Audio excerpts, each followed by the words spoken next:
저는 이 GPT를 가지고 학습하는 또 한 가지 장점 중에 하나가 이 서술형 연습 머신이 된다. 이거 정말 좋다고 생각을 해요. 이렇게 보통 이렇게 입력을 하고 이제 시작을 하는 거죠. 지금 이제 서술형 문제를 준비해 달라고 하고 그 다음에 답변을 또 작성하면은 채점하고 피드백까지 달라고 지금 요청을 하신 거죠. 네네. 이렇게 대충 썼다고 한번 해볼게요. 네네. 그러면 이제 얘가 10점 만점에 7점을 주네요. 잘 쓴 부분이 있고 이제 부족한 부분이 있겠죠. 부족한 부분. 그러니까 우리가 이제 초점을 맞춰야 되는 건 부족한 부분인 거죠. 태산 아빠. 안녕하세요, 태산 아빠입니다. 안녕. 네, 오늘은 드디어 본업 방송 다시 시작을 했고요. 챗 GPT 없으면 대학 못 가요 편입니다. 그래서 아주 유명하신 분을 제가 섭외를 했고 유튜버 공부대장 김한슬 님과 한번 이야기 해보려고 하는데 그래도 자세한 인사 한번 해주시면 좋을 것 같아요. 네, 안녕하세요. 저는 유튜브 공부대장 김한슬 채널을 운영하고 있는 김한슬입니다. 저는 친구들의 이제 1등의 공부 방법을 아이들에게 가르치는 역할을 많이 하고 있고요. 그래서 어떻게 하면 상위권이 될 수 있는지, 또 상위권 학생들은 어떻게 공부를 하고 있는지 학습 방법들을 좀 가르치는 일을 하고 있습니다. 네. 그래서 지금 학원도 또 한번 설명해 주셔야죠. 네, 저는 EBS에서 입시 영역 대표 강사로 일을 했었고 지금은 이제 스터디브로 학원이라는 학원에서 운영을 하고 있습니다. 그럼 챗GPT 설명하기 전에 그래도 우리 구독자님 분들이 궁금해하실 게 있을 것 같아요. 이제 중학교 또는 초등학교 이제 부모님 분들은 이제 뭔가 교과 과정이 바뀐다고 제가 얘기가 들었거든요. 네, 맞아요. 그렇게 그 교과 과정을 어떻게 준비하면 좋을지 한번 팁을 먼저 주실 수 있을까요? 일단 지금 예비 고1, 그러니까 현재 중학교 3학년, 이제 내년에 2025년부터 고등학교 1학년이 되는 예비 고1부터 적용되는 게 2028 대입 개편안, 그리고 이제 고교 학점제가 있는데 변화는 크게 뭐 3가지 정도일 것 같아요. 네네. 일단 첫 번째는 1등급이 예전에는 뭐 학교에서는 4%가 1등급 해서 이제 9등급까지 나눴던 게 5등급제로 바뀌고, 그러니까 1등급이 10%까지 늘어납니다. 두 번째는 이제 학교에서 대학처럼 이제 고등학교에서도 과목을 상대적으로 더 선택해서 듣는 고교 학점제가 도입이 되고요. 세 번째가 가장 크지 않을까 싶은데 이제 서술형 지필고사가 확대된다.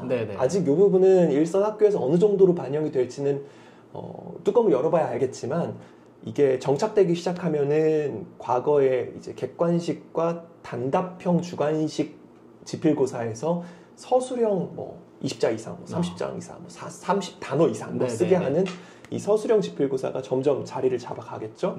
그리고 저는 이제 GPT가 이 세 번째 그 서술형 지필고사를 대비하는 뭐라 그럴까 종합적인 학습 능력을 기르는 데 굉장히 큰 도움을 줄 거다 이렇게 생각하고 있습니다.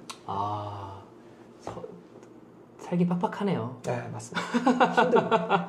예전에는 한 가지만 잘하면 대학 간다 했는데 지금 입시제도는 다 챙겨야 대학을 잘 가는 걸로 좀 개편이 되고 있어요. 저는 또 이해찬 1세대거든요. 그래서 저희 때 수시가 딱 처음 등장했어요. 맞습니다. 그래서 1학기 수시 붙은 애들 진짜 꼴보기 싫었거든요. 제가 1학기 수시. 태산 아빠. 자, 그럼 이제 본격적으로 이야기를 좀 해보도록 할 텐데 요즘의 시대를 보면은 근데 찍다 보니까 되게 취조하는 느낌이 나네요. 제가 PC가 있고. 딱 좋네요. 똑바로 해주세요. 이렇게 해야 되는 건가요? 하다 보니까 오늘 최적의 장소를 찾다 보니까 이렇게 됐는데 취조하는 거 아니고 인터뷰를 하는 겁니다. 요즘에 이제 챗GPT가 굉장히 많이 유행을 하면서 이제 제가 챗GPT 강의도 나가고 이 챗GPT를 통해서 어떻게 업무에 적용할 것인가가 메인의 어떤 테마였어요. 그런데 이게 점점 내려오더라고요.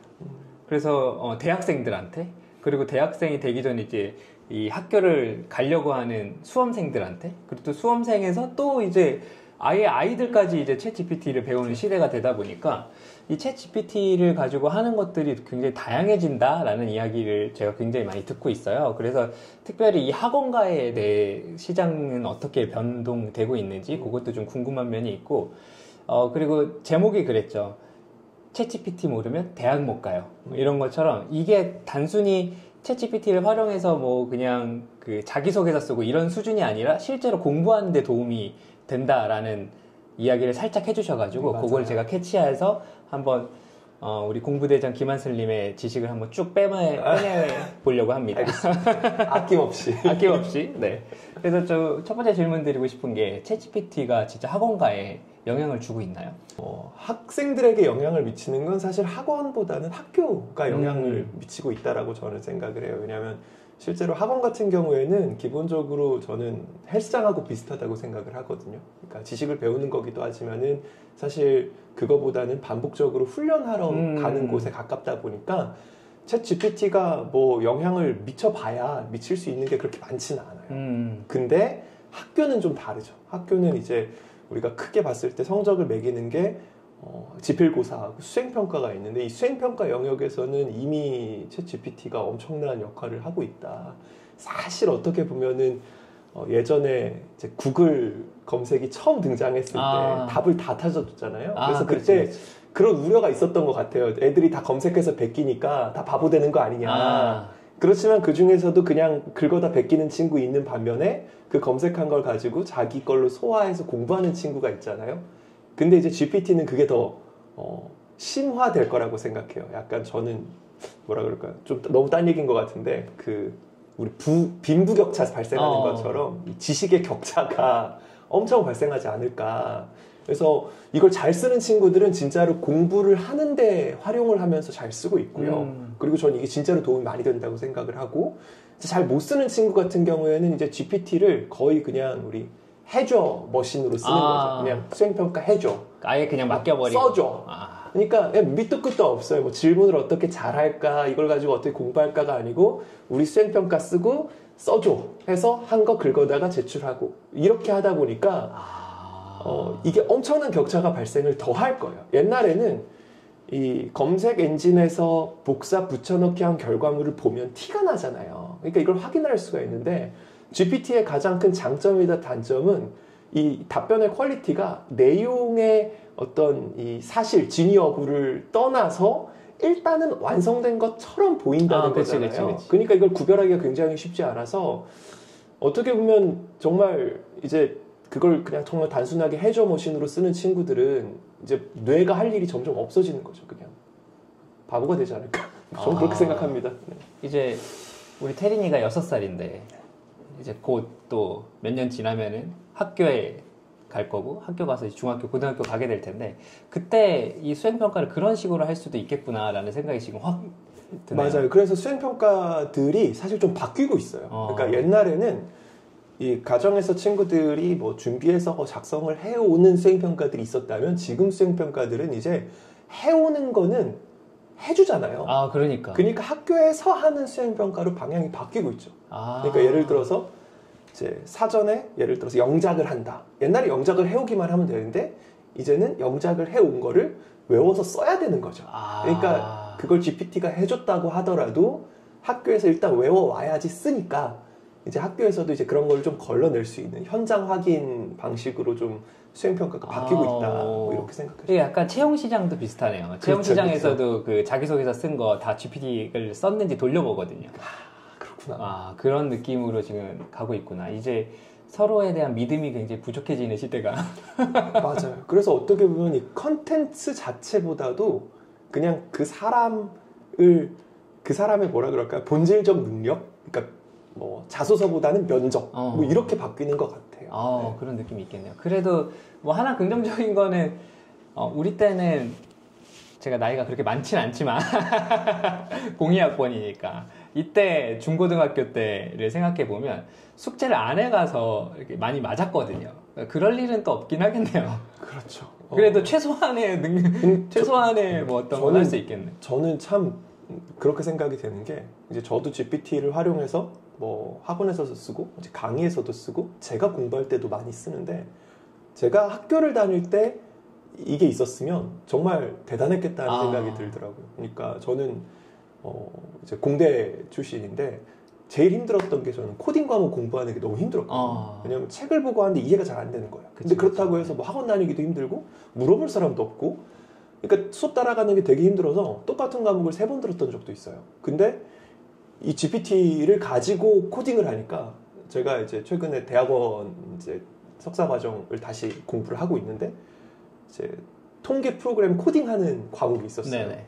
아예 코딩을 모르는데도 불구하고 GPT를 활용해서 공부하면서 하니까 되더라고요. 그래서 이게 학교 다닐 때 이게 있었으면 나도 개발자가 되지 않았을까. 그때 제가 프로그래밍이 너무 힘들어가지고 나는 개발자는 못하겠다 이렇게 생각을 했던 건데 그런 생각도 들더라고요. 그래서 그만큼 이게 공부를 하려는 친구들한테는 엄청난 도구다. 일단 그렇게 생각을 합니다.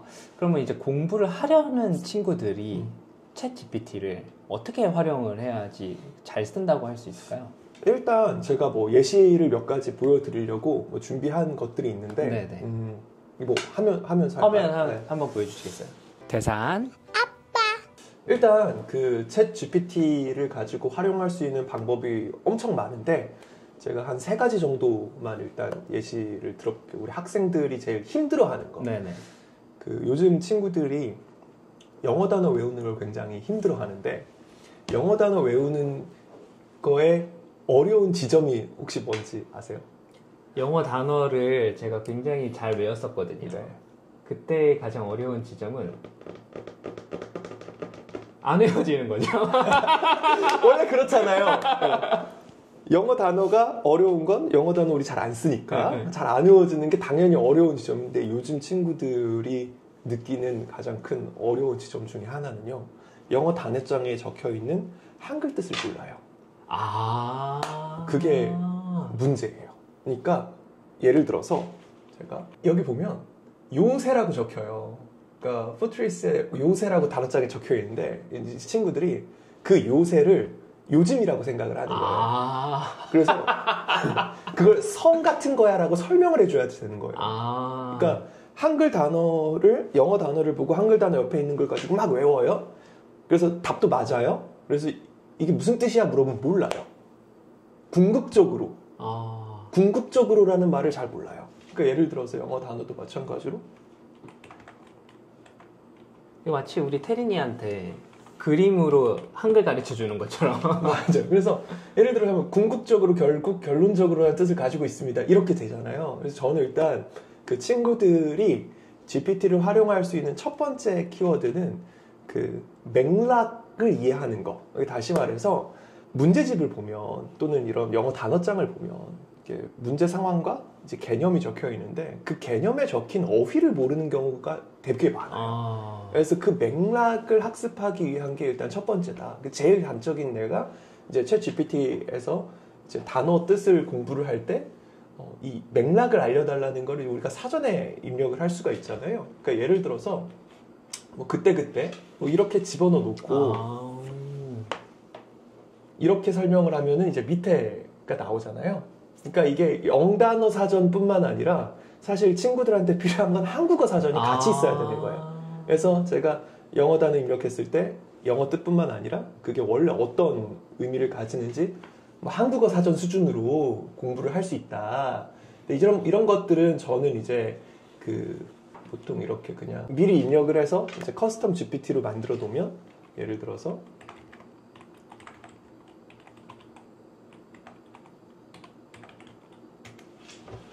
검색을 했을 때 안 나오네요. 아주 완벽한 게 아니니까. 완벽하지 않네요. 이거 뭐 항상 잘 나오는데. 대산 아빠 이런 느낌이 있고. 근데 아까 거기 다시 한번 보여주시면 쓰실 때 그러니까 제가 이제 강의를 가면 어떻게 쓰세요라고 할 걸 명확하게 써주시거든요. 그러니까 어떻게 쓰셨냐면 영단어의 한글 의미를 잘 모르는 학생이라고 생각하고 한글 뜻뿐만 아니라 그게 어떤 의미를 가지는지 한국어 사전 수준으로 설명을 자세하게 해줘. 이렇게 지금 적어두셨어요. 그러니까 내가 무슨 역할을 해줘야 되는 거를 명확하게 지금 찝어주신 게 결국에는 누구나 쓰든지 이렇게 쓰는 건 맞네요, 정말. 그럼요, 맞습니다. 그래서 일단 이게 첫 번째일 것 같아요. 근데 이제 이거 뭐 간단하잖아요. 그래서 몇 가지를 조금 더 생각을 해놨는데 이 친구들이 뭐 저도 그렇고 이 친구들이 이걸 학습 도구로 쓰면은 도움이 굉장히 많이 돼요. 그래서 예를 들어서 영어뿐만 아니라 이제 탐구 과목 같은 경우에는 보통 어떻게 하냐면요.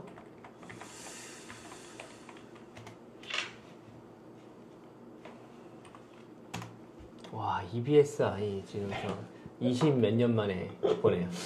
EBS 가면 이게 뭐 친구들이 이제 자기 학교 기출 문제 같은 거나 아니면은 뭐 문제집에 있는 문제도 가능하겠죠. 네네. 예를 들어서 이렇게 사회탐구 문제가 있다고 한번 해볼게요. 학교 시험지가 있다고 해볼게요.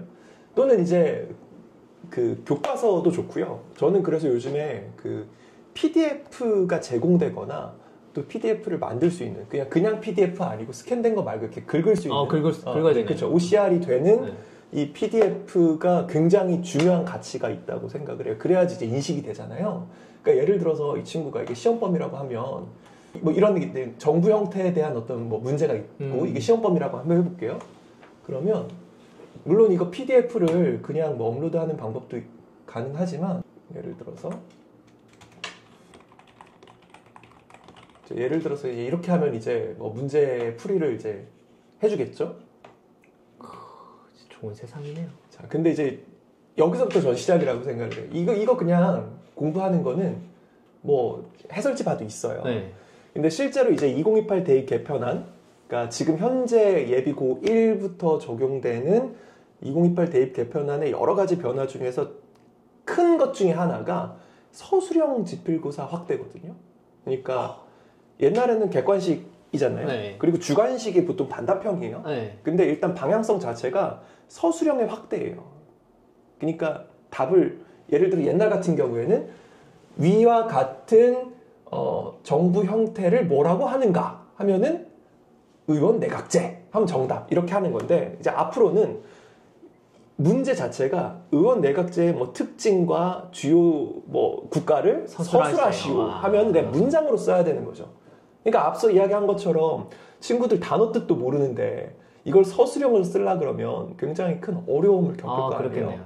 그래서 저는 이 GPT를 가지고 학습하는 또 한 가지 장점 중에 하나가 이 서술형 연습 머신이 된다. 이거 정말 좋다고 생각을 해요. 그러니까 예를 들어서 이런 문제를 이제 하나 풀었다고 한번 해볼게요.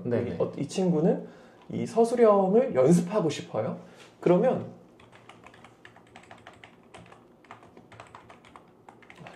추워가지고 못하네.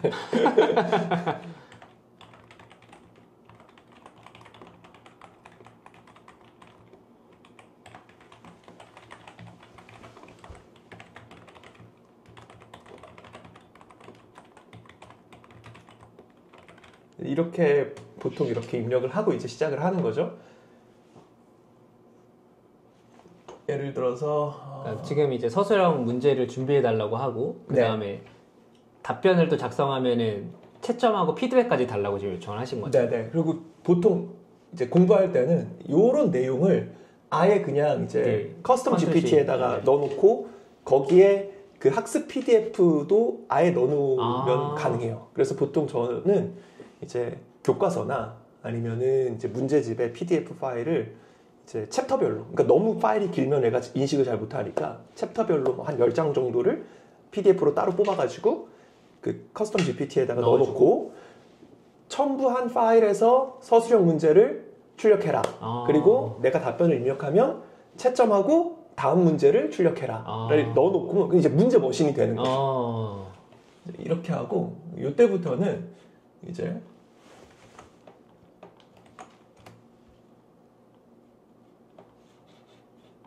이렇게 두 개를 놓을 거예요.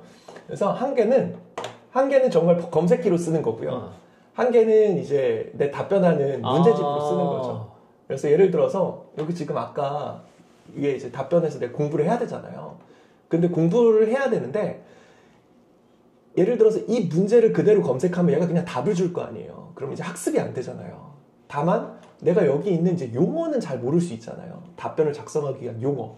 그럼 예를 들어서 여기서 내가 정치적인 어떤 배경식이 없으면 이 다수당은 무슨 말인지 모를 수 있죠. 행정부가 뭐야, 뭐 이런 게 되겠죠. 그러면 뭐 이런 정도는 그냥 검색 머신으로 쓰는 거죠.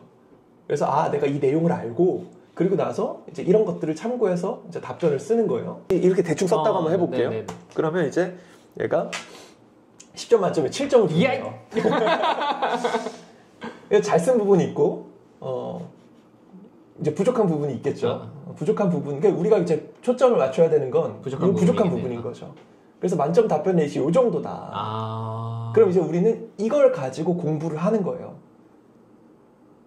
서술형이 어려운 점이 가장 큰 어려운 점이 뭐냐면 답이 여러 가지가 있을 수 있잖아요. 객관식은 답이 한 개 명확하고 단답형도 괜찮은데 서술형은 서술하는 방식에 따라서 어디에 초점을 맞추느냐에 따라서 굉장히 다양할 수 있기 때문에 실제로 학교 현장에서도 서술형 문제의 채점에 대한 게 가장 큰 이제 예상된 어려움인데 선생님들 진짜 그렇죠. 근데 더 문제는 뭐냐면 이 서술형은 연습하기도 힘들다는 거예요. 왜냐면 학교에서 시험 볼 때조차 그걸 채점을 어떻게 할지 잘 모르는데 내가 학생으로서 서술형을 연습을 하면 이걸 누가 확인을 해줘야 될 거 아니에요. 그리고 서술형을 연습하는 문제집이 있다고 해도 그 문제집에는 서술형 모범 답안 한 개만 딱 적혀 있잖아요. 근데 내가 강조한 건 A에 집중해서 썼는데 그 모범 답변은 B의 특징에 입각해서 써 있어요. 내가 어떤 선생님 수준으로 이 내용을 다 잘 알고 있으면 내가 쓴 것도 맞는 거야 라고 할 수 있겠지만 결국에 학생 입장에서는 배경 지식이 부족하기 때문에 나도 잘 쓴 거지만 이걸 모르고 이 서술형 모범 답안만 또 달달 외우게 되는 방식이 되겠죠. 그러니까 결국에는 서술형은 연습하기도 힘들다는 어려움이 있어요. 근데 이런 방식으로 하면은 사실 이제 고교 학점제 그리고 서술형 확대로 대표되는 현재 예비 고1부터의 고등학교 또 더 나아가면 이제 중학교 학습에서 특히 시험에서 준비를 잘 할 수 있다. 이거 너무 좋네요. 이게 조금만 일찍 나왔어도 저도 서울대 갈 수 있었는데. 맞습니다. 저도 프로그래머가 될 수 있었는데. 이렇게 서술형에 대해서 이렇게 쓸 수 있다는 걸 지금 처음 알았네요. 이게 사실 회사에도 적용해보면 되게 좋을 것 같거든요. 보고서 작성이나 이럴 때도 굉장히 도움이 될 것 같아요. 그러니까 이거를 검색 머신이라고 생각하면 안 되고 내 학습에 필요한 부분을 딱 맞게 긁어주는 맞춤형 문제집이라고 생각하면 좋을 것 같아요. 우리가 보통 학교 다닐 때 자기 취향에 맞는 문제집 또는 나한테 딱 맞는 선생님 찾는 게 되게 힘든 일이고 또 그거를 찾으면 그만큼 공부가 굉장히 효과적으로 되잖아요. 인 것처럼 챗GPT를 이걸 그냥 단순히 검색 머신으로 사용을 하거나 해저 머신으로 사용을 하면 사실 이걸 통해서 얻을 수 있는 이점 거의 다 없어진다고 저는 생각을 해요. 네네. 우리 컴퓨터 가지고 지뢰찾기만 하는 사람이 있을 수 있고 이거 갖고 개발을 하는 사람이 있잖아요. 똑같은 기계를 가지고. 지뢰찾기 하니까 연식이 좀 나오긴 하죠. 요즘 애들 모를 텐데. 지뢰찾기. 그렇죠. 최신 사양으로 지뢰찾기 하는. 대산. 아빠. 대입을 위해서 제일 큰 게 이제 생활기록부 관리잖아요. 대입 생기부 관리가 굉장히 중요해졌는데 이 생기부는 원칙적으로 학교 선생님이 작성을 하는 거예요. 그래서 내가 생기부를 예쁘게 쓰고 싶어도 그 선생님이 잘 써줘야 되는 거지 내가 쓰는 게 전혀 아니거든요. 그쵸. 그렇기 때문에 학생 입장에서 할 수 있는 건 뭐냐면 학교 생활을 굉장히 충실하게 풍성하게 깊게 하는 거거든요. 예를 들어서 목표가 식품공학과 내지는 이제 식품영양학과에 진학하고 싶었던 친구가 있어요. 이 친구가 처음에 면접 준비를 할 때 저한테 와서 뭐라 그랬냐면 저는 식량난 해결을 위해서 곤충 식량을 연구하고 싶습니다. 이렇게 말을 했어요. 그래서 아니 그것도 참 좋은 목표인데 이걸 좀 구체적으로 이야기를 해보자. 왜냐하면 이 자리에 그러니까 식품공학과 내지는 식품영양학과에 면접 보러 온 모든 친구는 다 그런 데 관심이 있는 거니까 조금 더 너의 어떤 학교 생활을 반영할 수 있는 좀 딥한 주제로 한번 면접 준비를 해보자 라고 해서 한 달 정도 연습을 했고 이 친구가 최종적으로 뭐라 그랬냐면 저는 대학 진학 후에 곤충 식량을 연구를 해서 지구상 식량난 문제 해결에 좀 기여를 하고 싶은데 여기까지는 일반적이에요. 제가 지금 가장 관심 있는 식용 곤충은 귀뚜라미고 저는 이 귀뚜라미를 말려서 가루로 만들어서 가공해서 함박 스테이크를 제조하는 것을 제 대학교에서 한번 해보고 싶습니다. 그래서 그걸 냉동 유통을 해보고 싶습니다. 이렇게 이제 이야기를 한 거예요. 굉장히 깊어졌잖아요. 그래서 면접관이 이제 흥미가 생긴 거죠. 다른 친구들보다는 되게 딥하니까. 그래서 왜 귀뚜라미인데, 왜 함박 스테이크인데, 이런 질문들을 하고 그 질문들에 대한 답변도 굉장히 충실했을 뿐만 아니라 학교생활기록부에 그것과 관련된 내용이 계속 있는 거예요. 그래서 이 친구는 최종 합격을 했어요. 자, 근데 이제 여기서부터는 이제 그 가정인데요, 가정. 결국에 학교생활기록부라는 건 나중에 어떻게 활용이 되냐면 대입 면접관 입장에서 또는 학교 입학사정관 입장에서 이 학생이 어느 정도 이 전공에 대해서 깊게 고민했고 관련된 활동을 계속 해왔는지를 판단하는 근거가 되고, 또 면접관한테 즉석에서 지어냈거나 또는 꾸며낸 만들어진 이야기를 한 걸 이제 검증하기 위한, 왜냐하면 고등학교 3년 내내 그런 활동 하나도 없는데 갑자기 와서 뭐 멋있는 이야기 할 수도 있잖아요. 그렇죠. 그런 걸 검증하기 위한 자료로, 근거 자료로 활용이 되는 거거든요. 실제로는 아닌데, 만약에 이 친구가 예를 들어서 고등학교 2학년 때 학교 과학 실험 시간에 자기가 집에서 건조기를 가져와가지고 뭐 시장에서 식용 곤충이랑 애벌레를 종류별로 사가지고 말려가지고 갈아가지고 친구들한테 먹여본 거예요. 그리고 그거를 맛 평가를 해가지고 보고서를 쓰고, 또 예를 들어서 학교 축제에서 뭐 떡볶이를 만들어서 파는데 하나는 귀뚜라미 말린 거, 하나는 이제 애벌레 말린 거 갈아갖고 친구들한테 말 안 하고 먹여봐서 맛 평가를 했다. 그랬더니 귀뚜라미가 더 맛있었다. 예를 들어서 이건 거짓말입니다. 하지만 네네. 이런 실험이나 이런 생기부가 있으면 이걸 보는 사람 입장에서는 아, 이 친구는 정말로 여기 관심이 있고 계속해서 이 이 관심 주제에 꾸준함이 있었구나를 더 인정을 받을 수 있는 거죠. 결국에는 이 부족한 성적을 뒤집고 합격하는 생기부나 또는 나의 어떤 우수성, 진로에 대한 관심과 우수성을 드러내는 생기부는 이 정도의 깊이가 있어야 되거든요. 근데 친구들 입장에서 이게 되게 어려운 일이에요. 앞으로 내가 뭘 하고 싶은 건지도 애매하고 그걸 위해서 뭘 해야 할지도 사실 잘 몰라요. 그래서 생활기록부를 결국에는 깊게 만드는 거를 못하기 때문에 학생이, 그래서 막 뭐 상담도 가고 뭐 컨설팅도 하고 하는 경향이 많은데, 저는 이제 GPT를 잘 활용하면 그런 부분들을 최대한 좀 자기가 직접 할 수 있지 않나라고 생각이 되고요.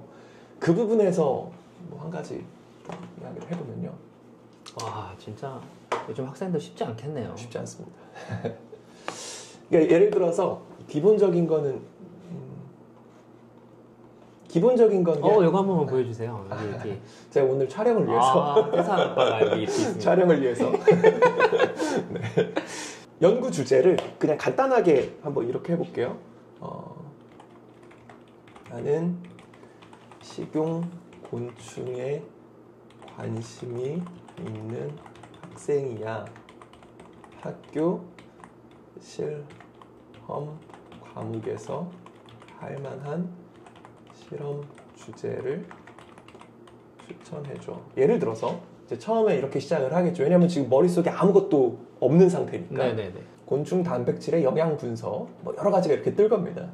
이 조금 흥미로운 것 같아요. 음식 알레르기 있는 것처럼 곤충도 알레르기가 있지 않을까. 자, 그럼 이제 여기서 이제 시작을 하는 거예요. 저는 내용을 모르니까 여기서 두 가지를 볼게요. KCI라는 곳이 있는데 한국 학술지 인용 색인이에요. 여기 논문 검색하는 사이트잖아요. 그래서 보면은 곤충 단백질 알레르기 반응. 여기도 연구 사이트예요. 곤충 알레르기. 지금 식용곤충과 지금 보면 이렇게 있네요. 지금 보면 애초에 식용곤충에 대한 이 알레르기 관련된 이게 많지 않잖아요. 네네. 많지 않다는 거는 선행 연구가 없다는 거니까 뭐 재밌는 어떤 연구 주제라고 볼 수도 있는 거고. 아, 그러니까 이게 오히려 없는 걸 선택하는 게 좋은 건가요? 뭐 사실 이게 고등학교에서 실험 주제를 선정을 하는 거는 뭐 논문 수준으로 하는 게 아니기 때문에 이제 방향에 따라 달라질 것 같아요. 관련 연구 분야가 많다는 거는 내가 그거를 고등학교 수준에서 적용할 수 있는 실험으로 바꿔서 해볼 수 있다는 이야기인 거고, 그럼 이제 이미 입증된 결과를 나도 한번 검증해보는 뭐 그런 실험이 될 거고, 관련된 연구가 없으면 정말 말 그대로 내가 딥하게 가면 갈수록 약간 일종의 뭐 논문 수준으로 어떤 새로운 관심 분야를 개척하는 나의 관심사를 보여줄 수가 있겠죠. 뭐 장단점은 있을 것 같아요. 근데 지금 무작위로 뽑아봤는데 이 부분에는 지금 없잖아요. 네네. 그러니까 한번 볼게요. 이건 무슨 구독을 하고 쓰는 건가요? 이렇게 바로 다운이 되는 게? 그렇진 않고요. 여기 보면 예를 들어서 리스트에서 보면 여기 F 붙어 있는 건 프리예요. 무료. W는 돈 낸다는 겁니다. 네. 그래서 여기서 공짜인 걸 이렇게 찾아갖고 보시면 되고요. 이제 GPT 하나 받았잖아요. 네. 이 파일을 업로드를 하고 위 연구 주제가 마음에 들어. 내가 업로드한 논문과 연구 주제가 관련 있는지 분석해줘. 일단 제대로 찾았는지 한번 보겠습니다. 관련이 있다고 해요. 밀접하게 관련이 있네요. 자, 그러면 이제 이걸로 시작을 하는 거예요. 그럼 논문에서 사용한 실험 방식을 활용해서 고등학교 실험에서 할 수 있는 수준으로 실험 주제와 과정을 설계해줘. 이거 제가 맨날 강의하는 건데 네. 입이 안 다물어지네요. 어떤 부분이요? 이렇게 쓸 수 있다는 게. 네. 야. 네. 그럼 지금 이 친구가 하나 했어요. 열처리라는 걸 이제 추가로 집어넣은 거죠. 그러니까 곤충 단백질의 알레르기 유발 단백질에 미치는 영향에 앞에 열처리라는 걸 이제 본인이 이제 추가를 한 거죠. 왜냐하면 네네. 가열하는 거는 학교 실험실에서도 할 수 있으니까. 네네네. 그래서 이제 한번 보는 겁니다. 실험 준비물, 실험 방법, 뭐 이런 거 있죠. 데이터 분석, 예상 결과, 실험 위. 그래서 내가 이게 전반적으로 좀 이게 내가 지금 할 수 있는 실험인 것 같다. 또는 내가 관심 분야에 밀접한 것 같다라고 하면 이제 요거 선택해서 여기서부터 좀 딥하게 가는 거예요. 그리고 이제 내가 나중에 면접관한테 가서 할 이야기는 저는 식용곤충에 관심이 많은데 식용곤충이 나중에 일상화가 되면 일반화가 되면 우리 음식 알러지가 있는 것처럼 이 식용곤충 곤충 식량을 통한 음식에서도 알러지 반응이 있을 수 있다. 그럼 이런 알러지 반응을 나는 이제 줄이는 게 굉장히 이 식용곤충의 활성화에 굉장히 중요하다고 생각을 한다. 그래서 내가 그런 것도 실험을 했다라고 이제 연결을 시킬 수가 있겠죠. 그렇습니다. 야, 이거 GPT 꼭 써야겠네요. 근데 이게 저는 써야 된다고 생각을 하는 게요. 보통 예전에는 이런 거를 어디에 반영이 됐냐면 이제 생기부에 그 개별 연구 활동, 흔히 이야기해서 소논문이라고 하는 논문처럼 쓰는 네네. 개별 연구 활동을 반영을 해줬어요. 그래서 친구들이 그때 학교 밖에서 이제 그걸 많이 만들어 와서 대입에 반영을 하니까 부작용이죠. 그러면 안 되잖아요. 네. 그래서 이제 그런 것들을 다 못 쓰게 했어요. 그래서 지금 할 수 있는 건 교사 승인을 받은 학교 내 활동들이어야지 반영이 돼요. 그럼에도 불구하고 요즘에 친구들이 이제 잘 모르니까 이런 어떤 실험 탐구 보고서를 작성하는 방법, 주제를 선정하는 것, 이런 것들을 밖에 나가서 컨설팅을 받는 경우도 굉장히 많아요. 네네네. 근데 이렇게 생각을 해보면 되겠죠. 그 컨설팅을 하는 그 분들은 각각의 자기 전문 역량을 가지고 있겠지만 이거보다 더 잘할까? 는 아닐 거라고 저는 생각을 해요. 그러니까 예를 들어서 저는 이제 대학교 전공이 저는 전기전자공학과 그리고 경영학과를 졸업을 했는데 만약에 제가 이제 이런 관련한 컨설팅을 한다 그러면 제 전공 분야에 대해서는 잘 알고 있으니까 이런 식으로 실험 설계하면 도움이 될 거야 라고 이야기해 줄 수 있겠죠. 근데 그 종류와 가능성 그리고 뭐라 그럴까 이 학생의 관심사에 맞춘 최적화는 GPT 수준까지는 못 갈 수도 있다고 저는 생각을 해요. 하긴 뭐 그 담당하는 사람이 한 명만 할 것도 아니고. 그러니까 거기서 문제가 생겨요. 그러니까 예를 들어서 정말 한 명만 그냥 계속 보는 거면 엄청 딥하게 갈 수가 있겠죠. 근데 대부분은 그렇지 않잖아요. 네네. 굉장히 짧은 시간에 이루어지는 게 컨설팅이기 때문에 이걸 활용을 하면 사실 생기부는 저는 방향만 알면 학생 스스로 관리를 할 수 있다고 생각하는 사람이에요. 네. 뭐 저도 뭐 생활기록부 컨설팅, 뭐 자기소개서 이제 없어졌지만 또 뭐 면접 컨설팅 이런 의뢰가 되게 많이 들어오는 사람이지만 항상 이야기하는 게 이걸 물론 뭐 나쁜 건 아니지만 뭐 연중으로 계속 외부에 누군가가 관리를 하는 게 과연 어느 정도 의미가 있을지는 한번 생각을 해봐야 된다. 왜냐하면 결국 대학은 학생이 가는 거고 얘가 진짜로 관심 있는 분야의 연구 주제나 관심사를 찾는 게 핵심인 거지 그냥 그럴듯해 보이는 거를 밖에서 만들어주는 걸로는 결국 다 드러난다. 합격하기 힘들다라고 이야기를 하거든요. 그런 맥락에서는 이런 게 굉장히 도움이 엄청 되죠. 그러니까 방금 그냥 찾았지만 거기서 이 친구는 나는 식용곤충이라는 분야만 찾았을 뿐인데, 관심을 결정했을 뿐인데 거기서 영양성분이 어떻게 다른지, 소화는 얼마나 또 다른 거랑 다른지, 곤충가루 가지고 빵 만들 때는 더 잘 되는지 안 되는지, 비료로 쓸 수 있는지 없는지, 뭐 알레르기 반응, 이런 것들을 되게 다양한 것을 연결할 수 있잖아요. 근데 이제 학생들이 제일 어려워하는 게 이 지점이에요. 왜냐하면 배경 지식이 없기 때문에 관심 분야를 정했어도 저 곤충 식량에 관심 있어요. 그거 갖고 뭐 할 건데? 대답을 못 해요. 저는 화학에 관심이 있어요. 화학 중에서 뭐가 관심 있어? 제일 재밌는 게 뭐야? 촉매가 관심 있어요. 그럼 어떤 촉매가 관심 있고 그거 왜 관심이 있는데 물어보면 대답을 못 해. 그러니까 대답 못 하는 게 몰라서 대답을 못 하는 거예요. 그러니까 우리가 뭐 예를 들어서 푸아그라라는 음식이 있잖아요. 거위 간 요리. 네. 너 푸아그라 좋아하니? 라고 물어보면 대답을 못 하죠. 왜냐면 안 먹어봤고 뭔지도 모르니까. 그렇기 때문에 이걸 깊게 딥하게 가는데 한계가 있는데, 일단 GPT를 활용하면 그런 것들을 이제 쭉 보여주기 때문에 그 중에서 내가 선택하는 방식으로 관심 분야를 좀 개척할 수도 있고, 그 분야에 대해서 공부할 수도 있고, 뭐 관련 논문 찾을 수도 있고. 예를 들어서 제가 이 실험을 이제 한다고 해볼게요. 그럼 이제 반대로 필요한 게 뭐냐면, 이 실험과 비슷한 실험들을 또 공부를 해야 되잖아요. 그래야 내 배경지식이 생기니까. 그럼 이제 거꾸로 가는 거예요. 지금 이 실험 주제는 제가 아까 그냥 그 KCI 리스에서 찾은 논문을 가지고 실험 연구 과정을 설정을 했지만, 이렇게 설정한 실험을 가지고 위 실험의 주제나 방식과 관련된 선행 연구 논문들을 찾아줘. 해외 논문도 가능해. 뭐 이렇게 검색하는 거죠. 이제 검색 기능이 무료 사용자한테도 다 이제 오픈이 됐으니까 하면 좋을 것 같고요. 그럼 지금 보면은 이렇게 관련된 논문들을 이제 찾아주잖아요. 그럼 이제 거꾸로 다시 들어가서 이 논문들도 다시 내 학습 데이터로 쓰는 거예요. 그러니까 배경 지식 없는 사람도 도구만 활용하면 배경 지식을 쌓으면서 공부를 할 수가 있다. 이게 저는 엄청난 장점이라고 그렇네요. 생각해요. 이게 지금 말씀해 주셨던 게 결국에는 맥락이 다 비슷하게 맞아지네요.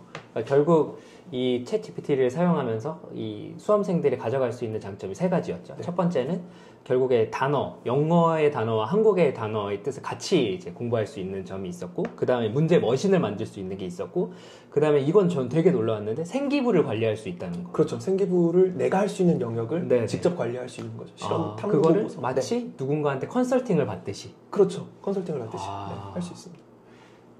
학부모 여러분, 수험생 여러분, 이거 지금 당장 쓰셔야 되겠네요. 이게 지금 조금이라도 놓치면은 또 따라가기가 어려워지잖아요. 그렇죠. 그러니까 지금 당장 시작을 해야 되는 영역이네요. 대산 아빠. 그 마지막으로 우리 학생들에게 또는 학부형에게 지금 이 시대에 맞춰갖고 공부하실 수 있도록 좀 도움을 주는 메시지를 하나 던져주신다면.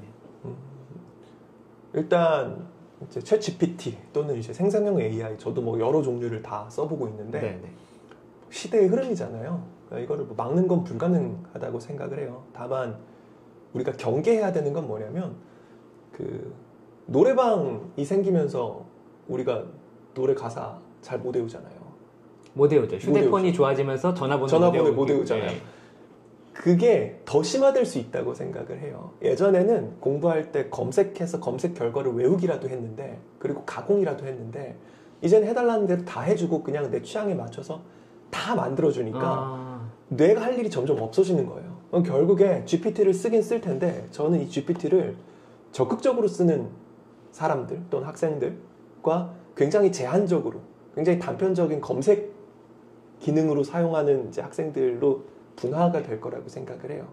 저는 친구들한테 항상 그래서 이제 GPT를 활용하면서 이제 지배하는 사람들이 될래? 아니면 GPT보다 못한 애들이 될래? 라고 항상 물어보거든요. 그러니까 결국에는 지금 우리 아이들한테 가르쳐야 되는 거는 이런 새로운 시대의 기능을 잘 활용하는 방법을 가르쳐야 된다고 생각을 해요. 뭐 질문을 잘 하고 이런 것도 굉장히 중요하지만, 어쨌든 나한테 필요한 걸 만들어서 쓰는 거잖아요. GPT는 나한테 맞춤형 도구가 될 수 있다고 생각을 하고, 그게 학습이나 뭐 대입에서는 엄청난 도움이 된다고 생각을 하기 때문에 지금부터는 이제 너무 말이 길었지만 지금부터는 우리 아이들에게 이 GPT를 나의 학습 도구로 만들어서 쓰는 방식을 적극적으로 활용하는 방식을 가르치면 이제 GPT보다 못한 아이들 말고 GPT를 활용하는 아이들이 되지 않을까, 대학도 잘 가지 않을까 싶습니다. 모두 다 잘 가기를 바라면서 잘 가기를 바랍니다. 네, 지금 스터디입으로 대표이자 공부대장 김한슬님과 이렇게 이야기를 나눠봤습니다. 반응이 좋으면 한 번 더 출연해 주시나요? 그럼요. 뭐 언제든지. 제가 아는 인맥 중에 공부를 제일 잘하시는 분이거든요. 네, 그럼 오늘 촬영 이걸로 마무리하겠습니다. 저희 다음에 또 봬요. 안녕. 대산 앞.